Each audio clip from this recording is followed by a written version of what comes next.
I'm a sinner, you're a sinner.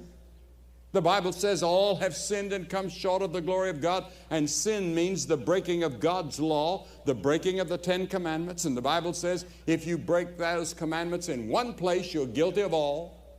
And we're all sinners, and we've broken all the commandments. We all need the mercy and the grace and the love of God. Be sure your sin will find you out. Every sin that has ever been committed is going to be found out either in this life or at the judgment. Somewhere, sometime, every little sin that you committed and every big sin will find you out. Because you remember the tapes back in Watergate days and what they did to a president? God has tapes, far more sophisticated. Not only does he record all of our actions, but all of our thoughts, all of our words, all of our intents are recorded. And you may deny it at the judgment and say, God, it just didn't happen that way. He's got it all there. He has every moral choice you faced, and he has the road that you took. You'll reap what you sow. In Job 4, it says, they that plow iniquity and sow wickedness reap the same. You're going to reap. Everything that you sow, you'll reap.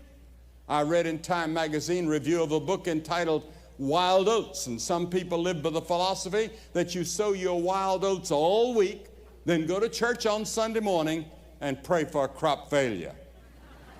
It's not going to be that way. The crop is going to come in. And how many of us go to church and we really don't know Christ? I did. I was reared a Presbyterian. And I was baptized. I was confirmed in the church. And I thought everything was all right. I thought the minister was a little bit boring. I didn't particularly like going to church, but I went because my parents told me to go. And if you knew my father, you know you'd go if he told you. But I really didn't have Christ in my heart. I didn't have assurance. I didn't know that if I died, I'd go to heaven. I wasn't sure of that. I wasn't certain that my sins had been forgiven. So one day when they had an evangelistic meeting, I went forward and received Christ into my heart and recommitted my life to Christ. And I remember the things that I promised those elders when I met with them at the time of confirmation. And I said, Lord, I'm going to recommit my life to you. I'm going to surrender to you. I'm not sure where I stand, but I want to be sure. And that simple decision changed my entire life.